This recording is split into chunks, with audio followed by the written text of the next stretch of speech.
The Ride of the Rohirrim is undeniably a cinematic masterpiece. Yet as a display of tactics and historical accuracy, it absolutely bombs. To prove it, we've not only painstakingly deconstructed each frame of the sequence, but we've rebuilt the entire Battle of Pelennor Fields in Unreal Engine to show you the flaws from never-before-seen 360-degree views that are less than flattering and truly reveal the scope and scale of how the cinematographer's quest for an epic shot drove them to tactical madness.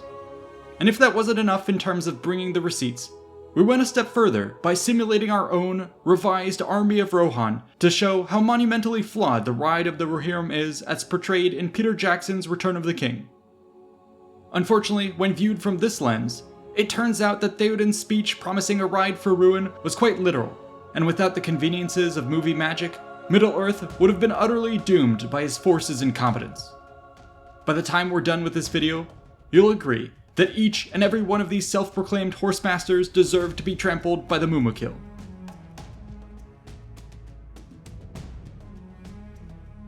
To give structure to this analysis, we've broken up the video into 5 separate sections. The first section covers the charge of the Rohirrim as it appears in the film and in the books.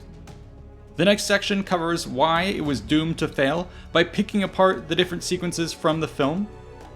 The third section will look at cavalry and history to give you a more grounded understanding for the mechanics and the practical realities of deploying horses and men riding horses into battle. And then given all this, we'll be reconstructing a revised Army of Rohan, and in the fifth section, unleashing it for a revised attack. So let's take things from the top with the charge of the Rohirrim.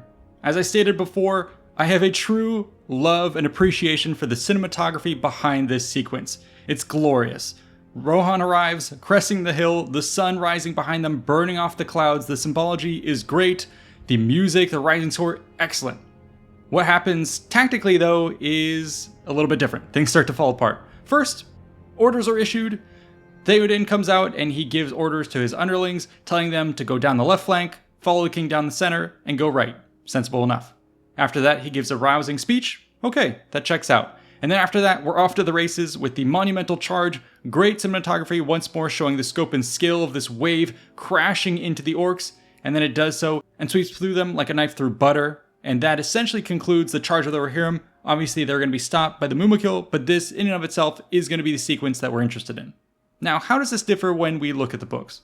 Those of you in the know will know that there are a couple wrinkles worth mentioning. The first is the presence of the Ramas Ekor, which does encircle Minas Tirith. It's supposed to be its defenses, but these are breached. Now, this is something that actually is supposed to pose an impediment to the forces of Rohan coming in, but they do manage to break through and sneak through and catch the exposed flank of Mordor's forces. The other wrinkle to note here is that actually, as Mordor is besieging Minas Tirith, they do have some fortifications and some defenses that is not portrayed in the film. But besides that, for the purposes of the charge, it's roughly the same. Next, we can look at different factors, which is going to be what is the army size and the formation. Now, in the first count for the army sizes, we do get an explicit mention of there being 6,000 spears. This comes to us directly from the books in a song written about the exploits and the fall of Theoden and the charge of his Rohirrim. So it's 6,000 in the books. And in the extended edition, Peter Jackson does explicitly say that he is trying to adhere to the 6,000, and on screen he so claims that there are 6,000 riders. Obviously a lot of that is CGI, but they're trying to be one-to-one. So now we have a number of riders in total. As for the army formation being depicted, we can get that by deconstructing this one scene. So as you can see, you start off with a bunch of riders, and there seem to be some gaps present. We can start isolating different units. You can see that there's units stacked front to back. And then between them, there's an interesting mix of some officers or line closers in the gaps that are perhaps tending to them, making sure that they're separated. We'll talk about that later. But anyways, more interestingly here, what we can start to do is count the individual horses in each of these formations. It appears, at least to my count, that there's about 50 in width, 15 in depth, giving you a total of 750 per unit. Now, if we make the assumption that each unit is evenly distributed, then 6,000 total divided by 750 gets you 8 units. As seen in this image, they appear to be side to side and front to back. We're going to assume that it's just 2 front to back, which gives us 4 in width. So that is going to be our final formation. And you can see it here rendered in Unreal Engine to give you a sense of how close it does actually match to the film itself. So in this episode, we'll be talking a lot about the use of cavalry. Now, historically, their ranks were dominated by the aristocracy, but there were also times when the common man could rise up to forge a new career as a rider. The Roman Serapion is a prime example of one such enterprising individual who served with such distinction in the auxiliaries that he would eventually attain the skills necessary to serve as a vaunted cataphract with newfound wealth and social mobility. Today, the path to wealth and a bright future starts with small steps right now. Our sponsor Triple10 is here to help you make a career pivot into tech. They're a platform for online education which offers boot camps in a variety of fields, from software engineering to business intelligence analytics. Here's the curriculum for their 8-month data science program. It has 3 core modules, each composed of multiple 1 to 2 week sprints on specific themes. The learning process is meant to be flexible, with self-paced practice available on the Triple10 interactive platform, with live feedback from tech professionals, and with help from success managers.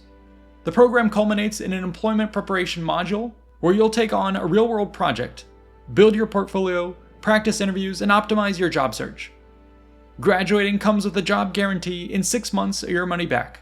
So get a Triple10 career consultation today for free by clicking the link in the description or scanning the QR code above, and improve your career using my code Invicta for 30% off all their programs. And of course, do your due diligence to make sure you're an informed consumer. Best of luck out there, and enjoy. So with this first part covered, let's now move on to the fun one, which is going to be why is the army as we've seen it depicted in the film doomed to fail? There's a couple major points that I'd like to hit in the roughly chronological unfolding of the charge. We'll start off with the front. So first, as we saw dissecting the formation, these are huge blobs of cavalry, about 750 apiece, and there's about 8 of them. The short story here is these units are way too large and unwieldy.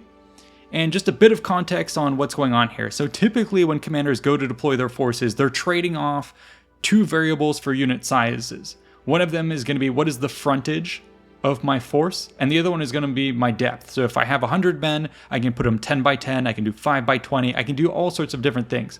Now for infantry formations, there's a trade-off.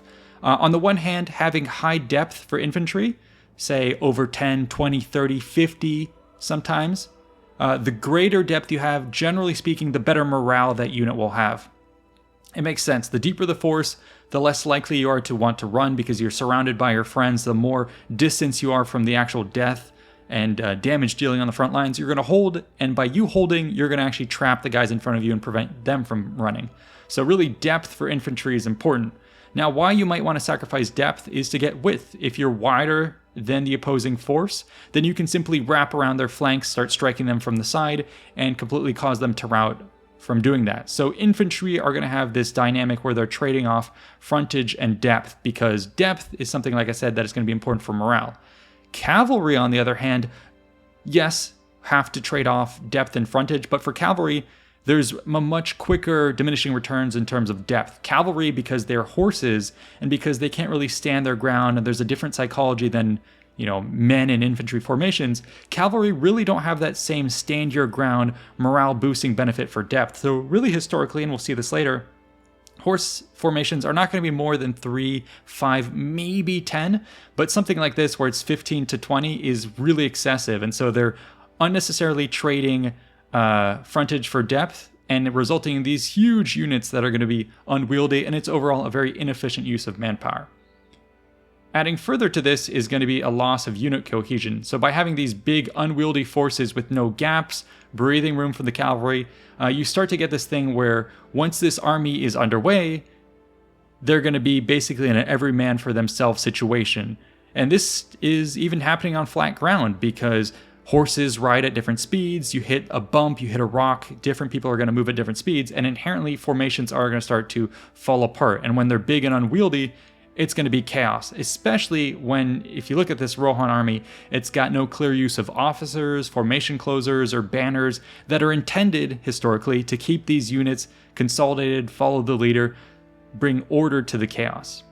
And the end result for not doing this is what you're seeing in the film, which is a blob attack. People playing RTSs and Total War are going to be familiar with this. The noobs always do Control A, select everyone, and attack.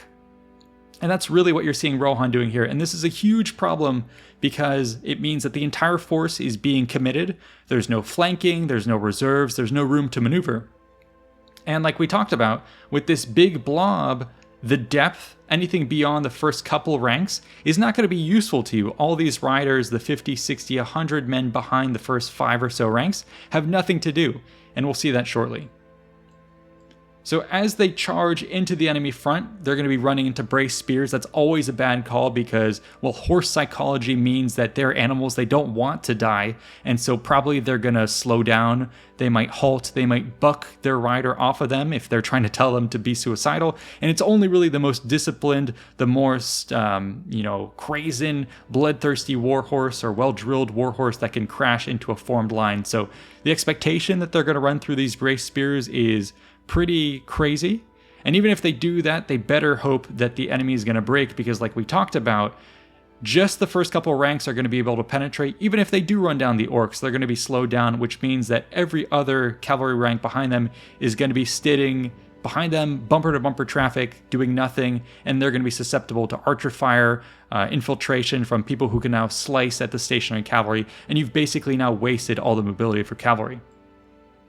Adding further to this, in the battle, luckily they do break the orcs, but you have an additional unbelievable moment where the entire formation of Rohan pauses, lets the orcs run away, and is going to be redressing their lines. But what we don't see here is any real way to do that. As we saw before, where are the commanders with the banners, the line closers, anyone to make this happen? We're really relying on the idea that everyone simultaneously decided to stop charging just because they saw the Mumakil. And that's reasonable, but historically, even with the use of banners and line closers, cavalry are very hard to keep in line and reform. Oftentimes, they'll pursue off their battlefield or they'll go after the enemy camp. The idea of reforming for a second battle is really hard unless you're using reserves, which Rohan is not doing. So bring this all together and you have a recipe for disaster where really Rohan should have been crushed from the get-go of this engagement. Now, of course, they had the Army of the Dead, they had plot armor on their side, but really, if this were historic, they would have been in for a historic whooping. So if this is a recap of how not to use cavalry, let's take a look at cavalry in history and see how they were used, historically.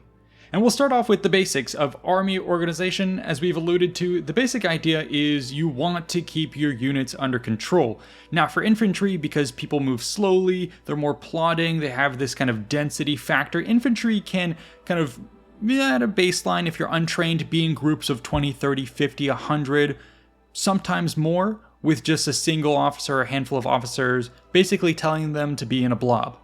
But for cavalry, as we're seeing here with the example of the Roman auxiliary cavalry, the smallest unit of cavalry is usually somewhere on the order of 10. You have a little squadron, and because they're mobile, they are engaged in dynamic combat. There isn't this benefit of morale for being in depth. And because they're the elites, cavalry are typically going to be, a higher officer ratio. And so often you have a small group, usually around 10, with officers. There's going to be a man who's leading.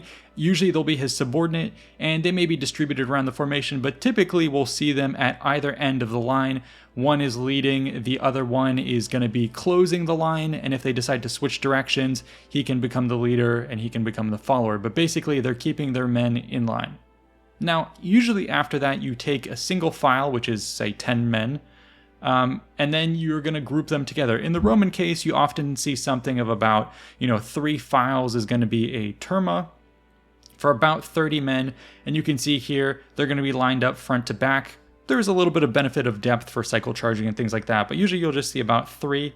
And in this case, I've shown the frontage where you can start to see it's going to be a frontage of 50 feet and a depth of 35 feet. And just one of these guys is going to be the overall unit commander. Then what you'll see is a big group, so in this case like a tribal unit of auxiliary, might have about 10 of these different terma.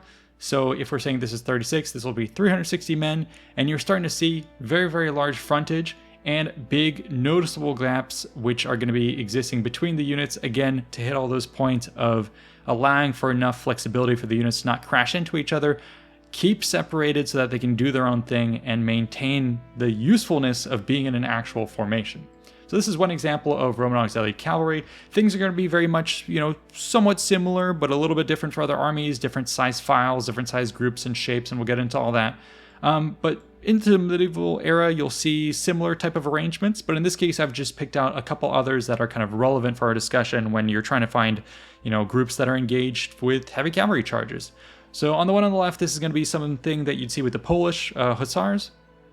In this case, it's a slightly different formation where it looks like they're using a mix of different cavalry forces, where in this case, again, you can kind of see some hallmarks of the prior diagram, where you have a file here, which is quite large, and in this case, there's going to be these closers on either end. They use a banner in the center to really orient the entire unit, but it looks like this first file is probably going to be your more heavily armed, longer lances, more well-trained forces that are going to be in the front, and then behind that is probably going to be your lower tier guys who are following, still part of the unit to help them out and support them, but really your elite, best armored, best trained guys are up front for knocking out the enemy.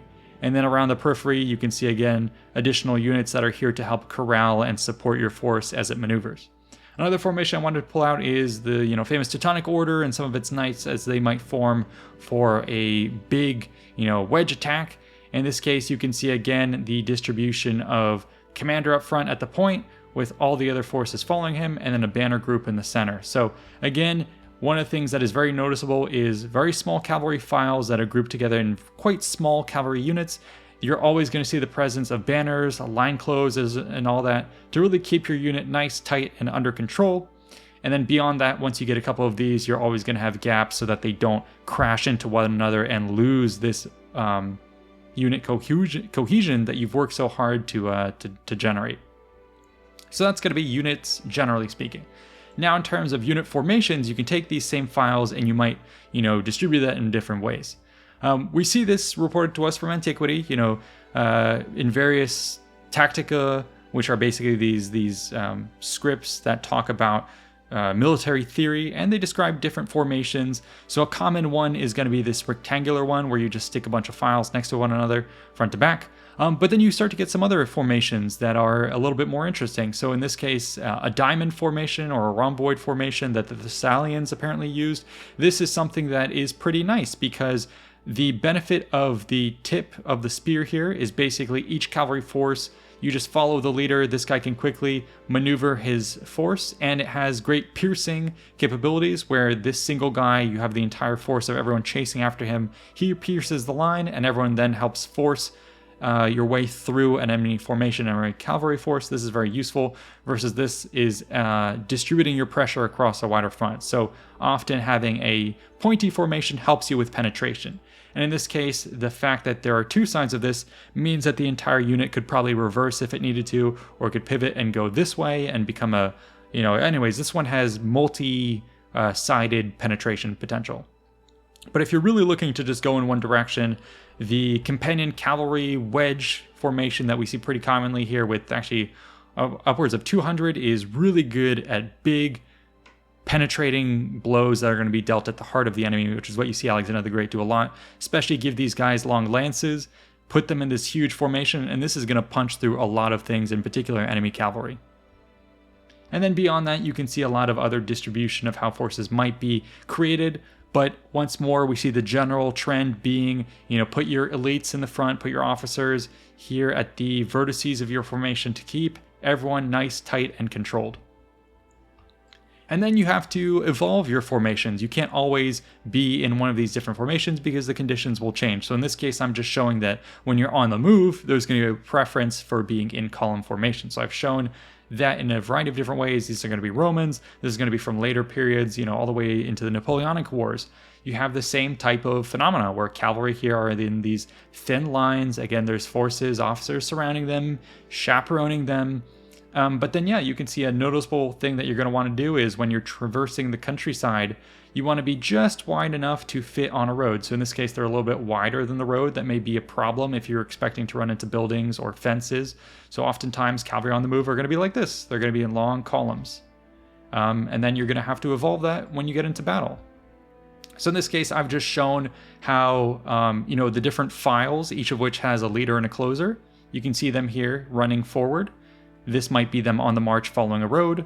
Let's say they hit combat, and it's actually pretty easy to evolve this square. the unit comes to a halt, all the riders will do an about face, and then now you're facing to the front, where this first file is going to be, well, now they're in the front, and then you have the 3 ranks. So you can see how this square formation can quite easily evolve and change, and always have the different officers at the vertices to control these movements so that everyone is doing the same thing. Here you see some slight variations on different combat units. In this case, kind of a rhombus or a cavalry wedge, where again, it's the same files as the square, but in this case, they're allowing the officers or the riders in the front to take point and kind of naturally lead and echelon each other. So this one has the kind of simplicity of the square, but you're starting to get a little bit of the pointiness of the diamond coming in. So, all up to the minutia of how different cavalry want to operate.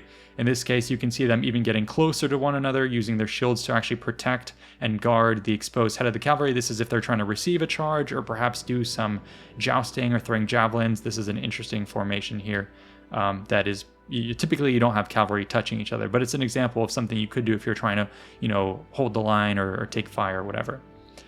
Just an additional caveat to this is sometimes you get wild cards for cavalry deployments. We did an episode on the Japanese armies. In this case, this is going to be, I believe, a cavalry key where actually the cavalry behave totally differently from everything we've just done. So throw it out the window. Cavalry in the Japanese world, especially in the Sengoku Jidai, often behave more like dragoons, where yes, they are mounted, but they will dismount and fight on foot because that'll give them greater staying power. And if it comes time to act as cavalry, they will remount, get on their horses, and then probably charge out as a wedge. But this is something you see a lot in historic settings, is cavalry forces that actually are of that rank ride to battle, but then dismount as if they're dragoons and just fight on foot as dismounted forces. So that's a bit of the variety of cavalry formations and how they deploy in battle. And then overall, what does combat look like? So at a high level, the deployment of cavalry with respect to the entire army can vary. I've just explained here some common variations. So typically what you'll see is infantry are going to be slammed in the center with cavalry taking the wings. This is one of the most, common formations in history. The benefit is pretty evident. Infantry are slow. They're going to be in the center. They're going to be deep. They're going to be a rock. Cavalry, which are fast, are going to want to go around the flanks because that's where they have the open ground to then get around the front, the sides and the flanks. So you're going to have mirroring of forces with cavalry on the wings.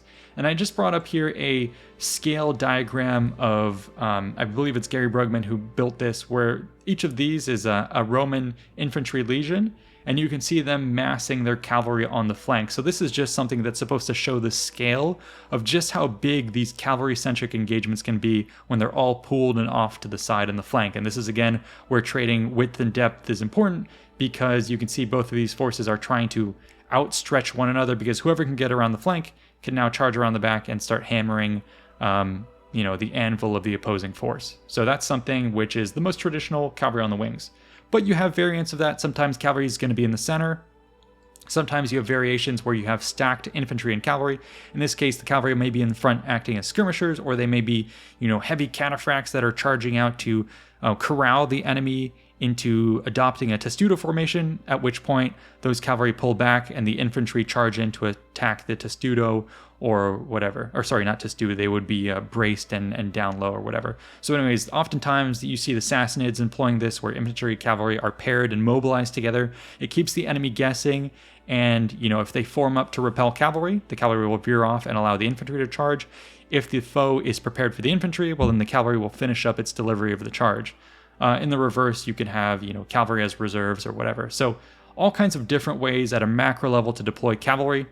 In the case of Rohan, where it appears to be that they don't have any infantry, at least in this battle, then we're probably looking at something that should be more like Mongol tactics, where basically, what do you do with cavalry? Well, there's a bunch of things. One might be Fabian tactics. This is essentially supposed to be harass the enemy, hit them with arrows, run away, and keep doing that.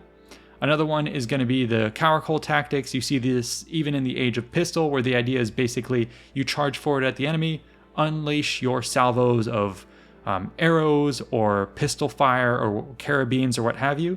And once you've done that, then you circle back, as you're reloading, the rest of your unit is coming in and firing. So steady stream of fire. Another one you could do is what they're calling here open the end tactic, and that's basically an encirclement from cavalry. You allow a seemingly small gap for the enemy to escape. psychology of the trapped force kicks in, they try and flee, and it's at that point that they lose their unit cohesion, as we're seeing Rohan doing, lose a unit cohesion, and that's where the Mongols or the cavalry force is going to kill you, is when you've lost unit cohesion, you've surrendered yourself to the god of fear, Phobos or whatever, and that's where you're no better than an animal ripe for the slaughter. And another one, obviously, that could be used is feigned retreat. This is an obvious one. You charge at the enemy, you pretend you're running away, you force them to get into this ill-disciplined chase, and it's the same effect as we saw here. Once the enemy loses cohesion, then you turn around and you destroy them. So that might be an indication of how Rohan might be wanting to behave. But if they do want to charge at infantry formations, as we're seeing with the orcs, methods of attack are going to differ. What we talked about before is cavalry forces coming in and charging directly at massed ranks of infantry. In this case, with the orcs, it's not just a unit that's 50 deep. They're attacking into the flank of a formation that looks like thousands, tens of thousands deep. It's pretty crazy, so no way they're going to penetrate that. And even historically, what you see oftentimes, or at least what is theorized would have happened, is the cavalry are not going to charge headlong into this formation, but they'll probably be in some sort of wedge, and what they'll do is actually they might graze the front ranks of the enemy infantry, see if they blink. If they start to run, fine, I'll run them over. If not, you kind of veer to the side, and this is where you throw your javelins, you use your lances at a distance, and you kind of just do this kind of grazing, let me kind of chip away at the front lines as opposed to suicidally charge from the front. So yeah, you can see some renditions of what that might look like. In this case, it's going to be cavalry on cavalry doing some of the feigned flight or surrounding tactics that we talked about before. But really what we think is when there's cavalry fighting cavalry, it's a big, messy fight where they really need room to maneuver. The second cavalry are in a blob. You're just going to get hammered from all sides by more maneuverable foe. So allowing you to have those gaps allows you in this case to spread out and evade incoming assaults, get distance, circle back around, call on allies to help you out, in the sense that you might have, like, with modern aircraft in a dogfight, bogeys on my tail, you call someone in else to help you. You can imagine there's a lot of that going on with the units, but they need room to do that and to maneuver. And then here what you're seeing is attacks on static positions. So in this case, it's again going to be this idea of the caracol or the grazing attack on the front. This is something you might have seen at Hastings, where you're charging up. You're not running into the spear line, you're instead lancing them or throwing javelins. And then finally here is attacking fortifications. This is quite hazardous for cavalry, especially if there's a ditch or some other impediment or something that's really not going to break or budge and it's going to keep you at a distance. That's where cavalry is at its weakest, and that's probably where you're best to just go around and do something else or dismount and engage on foot. Cavalry engaging like this is oftentimes going to be suicidal unless you have bows or something else to mitigate the barricades. And then finally, the last little bit of historic information that I want to drop here is the Siege of Vienna, the Relief of Vienna, which is one of the largest cavalry charges in history. It's supposed to be about 18,000 horsemen who come in and attack the besieging Turkish forces. This is probably the inspiration for Tolkien's work in the Charge of the Rohirrim, coming to the relief of a besieged city. But in this case, what we're seeing is these multiple groups of the cavalry come in, and they're dispersed across a wide front. Again, this is something that we don't see Rohan doing, is splitting up their forces to occupy a wide front. The purpose for this is because you want to be as nimble and flexible as possible, so that when you do go to maneuver, you can see here they had to penetrate multiple lines of defenses and chases and out envelop, and just having the space to do that is much more powerful than if you balled everyone in together in a small fist, charged in, you'll get stuck, and then you can get surrounded. So really spreading out your cavalry forces and maintaining that versatility is what's really important historically. So yeah, with that being said, that all brings us to where we want to go next with the revised army and the revised attack. So quite naturally, we're going to start with the revised army. As stated before, the model as we've deconstructed it from the films basically says that you have these 8 blocks of 750 strong cavalry, which we think is too dense. So we're going to try and evolve this formation, which has a frontage of 400 meters and a depth of 60, to something that is a bit looser with more gaps, etc., that gets us to a roughly double-sized frontage. And in order to do that, we've assumed a new unit formation. So in this case, it's something that's somewhat in keeping with historical armies. As we said, you start off with a soldier, then probably 10 of those are going to be grouped together in a file, which is a single line. As we saw with the Roman Turma, 3 of those might be grouped into a small group that, as we're seeing here, could adopt various different formations, but in this case, we're going to adopt for our standard just this one, 3 files that are going to be a square or that might form a wedge on the attack. So that's going to get us to this small group of about 30 men. Then we're going to go ahead and say 10 of these is going to be a group of 300 for maybe a medium-sized group with its own commander. And then 5 of those is going to be one of these large groups. So you can see that here. And in our case, the army breaks down real neatly where each of these large groups, let's call it an army wing, is going to be 1,500 riders. Army breaks down into 4, so you have 4 of those wings for a total of 6,000, and that's going to be something that's really nice where you could have, 2 in the front with 2 as the reserves, or these 2 could wheel out and become wings, etc. There's a lot of versatility in what you can do. But to really ground this view of the army, let's go ahead and pop into Unreal and see what it looks like in person. So back in Unreal, you can see the original model of the Army of Rohan as it's distributed in its quite dense formation, and then over here to this side is the new army model, the one we've created where we've introduced nice big gaps. So we're going to fly over here and we're just going to give you a sense of what does it look like to be in and amongst this revised army force. So let's go ahead and start diving into the ground. And you can see here as I start trotting my way over, we're going to get an appreciation for why is it important to have these gaps. So as I'm moving along, it's a quite dense force. You can see about 30 men in each unit. I'm Theoden here, giving them the big morale boosting speech, and as I do so, I pass all the different units. If I wanted to, I could go through these gaps and take a look at this. These cavalry formations may look spaced out, but let's go ahead and start running. This is going to be 1, 2, 3, 4, 5, 6, about 6 seconds for a horse to charge through this entire front. So really these gaps, you can imagine if the whole thing is moving at roughly this speed, how quickly all these gaps can fill in and just be erased, especially if you have little divots in the ground or whatever. So that is, again, the importance of having these gaps in the formation. But yeah, as we take off and fly, you can see this thing really starts to stretch out into the horizon. That is the benefit of having these wider, looser formations, not just to maintain your formation and adapt to the ground, but also take a look at the frontage. This thing can engage with larger foe than the other one. Again, it's double the frontage. And we'll see when we move into the charging mode that by moving the ranks to the rear, you can effectively double your frontage and really engage more aggressively with the foe and more dynamically. So onto the revised attack down here. This is where things are going to get spicy, and this is where all our research and all our speculation discussion comes to a head. What is the effective purpose and the end result of actually doing all these changes to make them more historically accurate?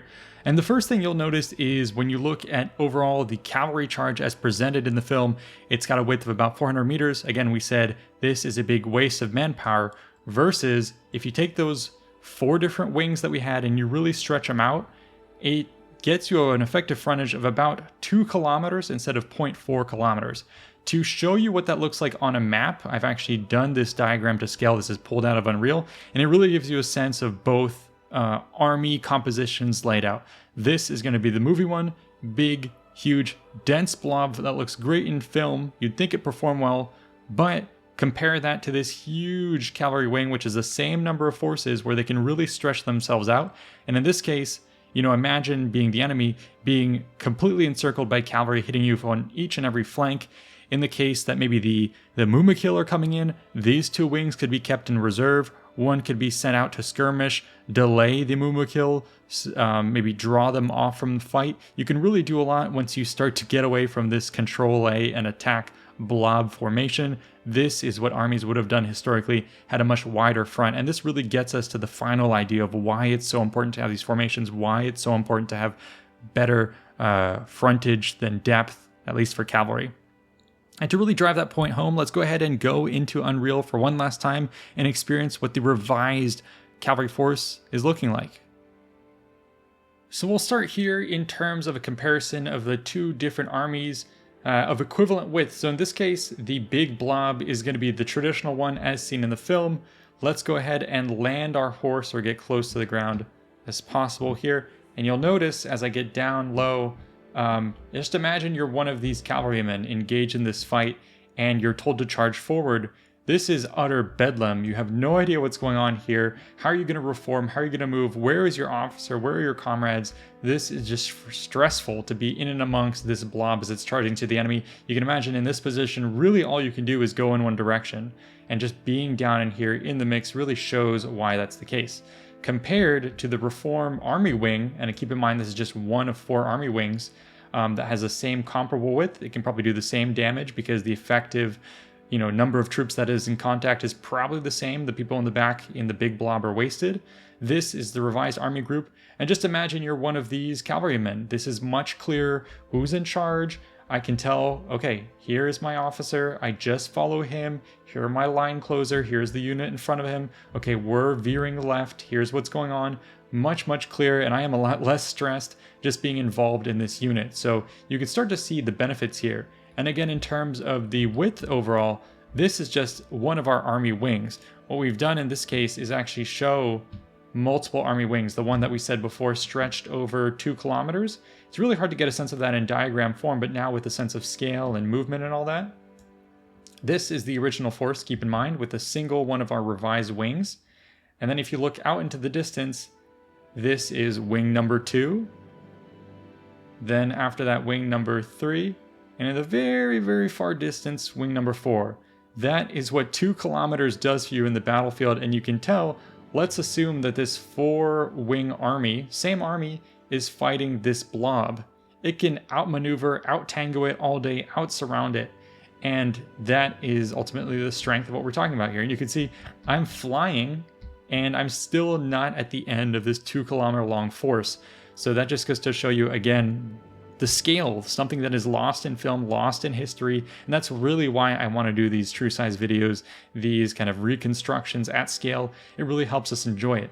So anyways, I think we've made the point quite succinctly that now anytime you're going to watch Charge of the Rohirrim, enjoy the cinematics, but you'll have this little nagging concern in the back of your mind that yes, they could have done it better. And if this were historic, they probably would have died. But in any case, that is going to be it for our showcase. Like and subscribe if you enjoyed. Otherwise, let's roll some cinematics of what we've created here. And I'll see you guys in the next one.